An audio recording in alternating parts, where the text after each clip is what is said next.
వామ్మో గీనను చూసిండ్రా పామును నోట్ల పెట్టుకొని చిత్రకథలు ఎట్లా పడుతున్నాడో. పొడుగు జుట్టు, మెడల పుర్రెలు, పెయ్యంతా విభూది పూసుకున్న గిళ్ళందరూ అచ్చం అఘోరాల గెటప్లతోని గణపతి మండపాల కాడ షోలు చేస్తున్నారట. గిట్లా పట్నం తార్నాకలున్న విజయపురి కాలనీలో జరిగింది ఇది. అయితే గీ నడమ శానా మంది గణపతి మండపాల కాడ గిట్లనే అచ్చిరాని డాన్సులు, డీజే పాటలతోని చిత్రకథలు పడుతున్నారు కదా. ఇక ఇల్లు సుతంగా అట్లనే వెరైటీగా ఏదన్నా ఆలోచన చేయాలని గీ తీరుగా చేసిండ్రట.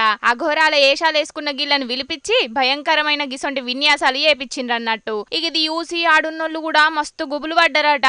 ఇక ముచ్చటెరకైన పోలీసోళ్ళు ఎంబటే ఆడికచ్చి గిళ్ళందరినీ స్టేషన్ కు పట్టుకుపోయిండ్రు. గణపతి మండపాల కాడ 9 ఒద్దులు మంచిగా దేవునికి పూజలు భజనలు చెయ్యాలే గాని గిట్లా పిచ్చి కథలు వడుడైంది అని గరమైతున్నారు గిది చూసినోళ్ళందరూ.